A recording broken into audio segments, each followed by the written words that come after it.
I went to the gym to train my body. I didn't expect to meet a woman who would quietly change the way I understood desire, connection, and myself. I had been going to that gym long enough for it to feel invisible.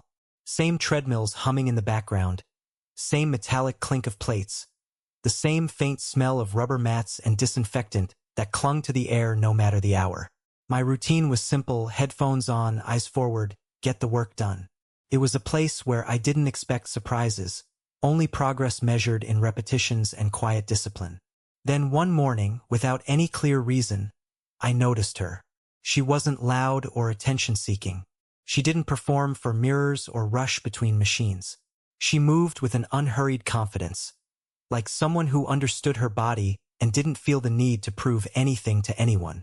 While others chased intensity, she focused on control, slow stretches, deliberate lifts, steady breathing. Caught my attention not because it was flashy, but because it was calm. I remember standing near the squat rack, re-racking my weights, when I caught sight of her reflection in the mirror.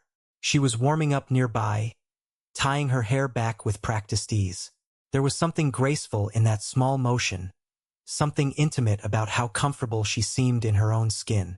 Our eyes met for half a second through the glass, and she offered a brief, polite smile, nothing more. But it lingered with me longer than it should have. As my workout continued, I became aware of her presence in ways I wasn't used to noticing anyone. The soft exhale she released after finishing a set. The way she wiped her hands on a towel before moving on. The quiet focus on her face, serious but not tense. It wasn't attraction in the sudden, obvious sense, it was curiosity. A pull toward understanding the story behind that composure. I told myself not to read into it. Gyms are shared spaces. Glances happen. But each time I shifted stations, she seemed to be nearby, not intentionally, just orbiting the same rhythm. When I filled my bottle at the fountain, she stood a few feet away, waiting her turn. The faint scent of her perfume, subtle, clean, reached me for just a moment. I felt strangely grounded, more present in my own body than usual. There was a difference between us that I sensed immediately. Not something I could point to outright, but something in her posture, her patience. She carried time with her, like someone who had lived through enough moments to choose calm over urgency. It made me aware of myself, my youth, my restlessness, the way I was still figuring things out. As I left the gym that day, towel over my shoulder, I realized my thoughts weren't on my workout or my progress. They were on a quiet smile reflected in a mirror, on a presence that had slipped into my awareness without asking permission. I didn't know her name. We hadn't exchanged a word. And yet, something had shifted. I went back the next morning a little earlier than usual, telling myself it was for discipline, even though I knew better. By the second week, I realized it wasn't just coincidence anymore. Our routines had begun to overlap in a way that felt natural, almost unspoken. I would arrive, scan the room out of habit, and find her already there, stretching near the mats or adjusting the height of a machine with the same calm precision I'd come to recognize. It wasn't that I went looking for her. It was more that her presence had become part of the gym's rhythm for me, like background music you don't notice until it stops. One morning, I was midway through my set when I noticed her waiting nearby, hands resting lightly on her hips, eyes on the machine I was using. I finished and stepped aside, pulling out my earbuds. "Are you done with this?" she asked. Her voice surprised me, not because it was loud, but because it was warm, steady. It carried an ease that made the question feel less transactional and more conversational. "Yeah, all yours," I replied, wiping the handle down and stepping back. She smiled in thanks, and for a moment we stood closer than necessary, both reaching for the same adjustment pin. Our fingers brushed, barely, but the contact sent a quiet awareness through me. Not electricity, something softer, like being gently nudged awake. "Mind if we alternate?" she asked after a pause, gesturing to the weights. "Saves time." I nodded, trying to keep my tone casual. "Sure." And just like that, we were sharing space. We fell into an easy rhythm, her set, then mine. No rush. She counted her reps under her breath, and I found myself matching her pace without thinking. Between sets, we exchanged small comments, nothing personal yet. Adjustments, observations. She mentioned the machine felt tighter than usual. I joked about the gym never fixing anything properly. She laughed, a soft sound that made the place feel less mechanical, less cold. At one point, she watched me finish a lift and tilted her head slightly. "Try keeping your shoulders back," she said, stepping closer. Her hand hovered for a second before resting lightly against my upper back, guiding the movement. Her touch was brief, professional, but I felt it long after she stepped away. It wasn't the contact itself that stayed with me. It was the care behind it. As the workout continued, I noticed how comfortable she seemed sharing that space. No hesitation, no awkwardness. She met my eyes when she spoke, listened when I responded. It made me feel oddly seen, even though our conversation stayed safely on the surface. When we finished, she wiped down the equipment and slung her towel over her shoulder. "Same time tomorrow?" she asked, half smiling, like it was the most natural thing in the world. "Yeah," I said. "That works." As she walked away, I realized something subtle had changed. The gym no longer felt like a place I passed through alone. It had become a shared environment, shaped by pauses, proximity, and a growing familiarity that felt steady rather than rushed. By the time our third week of shared workouts rolled around, the silence between sets no longer felt necessary. It wasn't awkward before, but now it felt unfinished, like something gently waiting to be filled. Conversations began the way most things between us did. Casually, without ceremony, growing more natural each time. It started with small talk. How long we'd been coming to this gym, which hours felt the calmest, which machines everyone secretly avoided. She spoke with an easy honesty, her tone relaxed, never rushed. When she listened, she really listened. Eyes steady, head slightly tilted, as if my words mattered more than background noise. Between sets, she asked what kept me motivated. I shrugged at first, offering a simple answer about routine and discipline. But she didn't move on right away. She waited. That pause invited something more real. "Some days," I admitted, "it's just about feeling like I'm moving forward, even if I'm not sure where yet." She smiled softly at that. Not amused, not surprised. Understanding. "I know that feeling," she said. "At some point, you stop chasing results and start chasing balance." Her words stayed with me longer than any fitness advice ever had. As we talked, I became aware of how differently she carried herself compared to most people my age. There was no need to impress, no rush to fill the air. She spoke from experience, not authority. It made me curious, not just about her life, but about how she'd arrived at this calm confidence. Sometimes, she laughed quietly at my stories, leaning closer so I wouldn't have to raise my voice over the music. When she did, her elbow would rest briefly against my forearm, grounding me in the moment. Felt natural, unforced, and somehow more intimate than any dramatic gesture could have been. I noticed the way her expressions shifted when she spoke about certain things, how her eyes softened when she mentioned early mornings, or how her jaw tightened just slightly when the topic drifted toward expectations people placed on her. She didn't say much, but the pauses said enough. At one point, I caught myself opening up without meaning to, talking about uncertainty, about the pressure to have everything figured out by a certain age. I expected polite reassurance. Instead, she nodded slowly. "You don't have to rush becoming someone," she said. "You already are someone."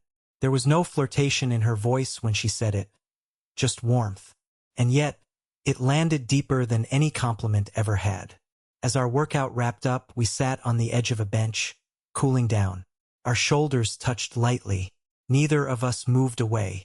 The gym buzzed around us, but that small pocket of space felt quieter, insulated. I realized then that what was growing between us wasn't just attraction. It was recognition. Two people meeting in a shared routine and finding something unexpectedly grounding in conversation. When we finally stood to leave, she smiled at me. Not the polite smile from our first encounter, but something softer, familiar. Somewhere between familiar conversation and comfortable silence, the tone between us changed. Not abruptly, not in a way either of us could point to later and say that was the moment. It was subtler than that, like realizing the air feels warmer only after you've already loosened your jacket. It began with noticing absences. One morning, I arrived at the gym and went through my warm-up, half aware of the room as usual. 10 minutes passed, then 20. She wasn't there. I told myself it meant nothing. People miss days all the time. But the workout felt strangely hollow, like I was moving through motions without rhythm. When she finally walked in, hair still slightly damp from the morning rush, relief washed over me before I could stop it. She caught my eye across the room and smiled, a little apologetic. "Running late," she said when she reached me. "Did I miss much?" I shook my head. "Just the boring parts." She laughed, and that laugh felt like the room settling back into place. From then on, the things we noticed about each other grew more personal. She commented on how focused I looked lately. I noticed when she seemed tired, asking if she'd slept well. These weren't gym questions anymore. They were the kind you asked when someone's well-being mattered. During one workout, I struggled through the last few reps, muscles shaking. She stood closer than usual, hands hovering. Not touching, but ready. "You've got it," she said quietly. "Slow. Breathe." Her voice anchored me. When I finished, I exhaled hard and laughed at myself. She reached out then, resting her hand briefly on my forearm, her thumb pressing lightly as if to ground me. "That was good," she said. "Not about the lift, but about me." That was the moment I felt it clearly. The shift from friendly familiarity into something warmer, more deliberate. After workouts, we lingered longer, stretching side by side, sitting on adjacent benches, towels draped over our shoulders. Our conversations softened, filled with pauses that didn't need filling. When she spoke, her eyes stayed on mine. When I answered, I found myself lowering my voice, as if we were sharing something private in a public place. One evening, as we were leaving, she stepped closer and wrapped her arms around me in a quick hug. It was brief, perfectly appropriate, but her cheek brushed my shoulder, and her hand pressed warmly against the center of my back before she let go. "Good workout," she said. I nodded, suddenly very aware of my heartbeat. "Yeah, it was." She walked away, glancing back once, just to smile again. That small look carried more meaning than any bold move could have. It said, "I feel this too," without either of us having to say a word. That night, long after the gym lights faded from my mind, I realized how much space she'd begun to occupy in my thoughts. Not in a consuming way, but in a steady, grounding one. The kind that made ordinary moments feel charged with possibility. By then, the space between us had taken on a different weight. It wasn't distance anymore, it was awareness. Every time we stood close, every time our eyes met a second longer than necessary, it felt like we were both standing just at the edge of a sentence neither of us had finished out loud. That evening, the gym was quieter than usual. Fewer people, softer noise, the kind of calm that settles in when the day has already taken most of its energy with it. We finished our workout slower than normal, neither of us rushing to leave.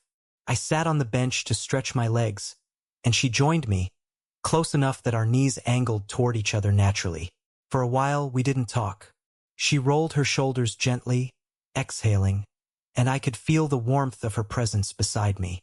Our towels lay between us, our hands resting on either side of the bench, so close that I was aware of the space where they almost touched. "I didn't expect this," she said quietly.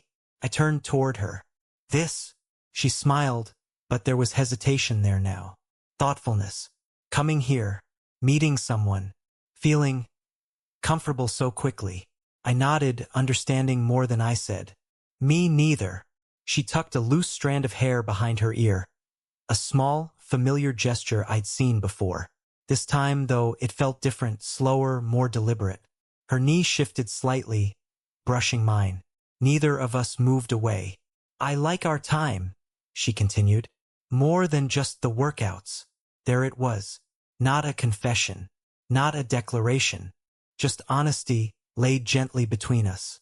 My heart beat harder than I expected, but my voice stayed steady. I do too. Our hands touched then, not accidentally this time. Her fingers rested against mine, warm, relaxed. I didn't pull away. Instead, I let my hand turn slightly so our palms met. The contact was simple, quiet, but it carried everything we hadn't said yet. She looked down at our hands, then back up at me. Her expression wasn't playful or daring. It was careful, open.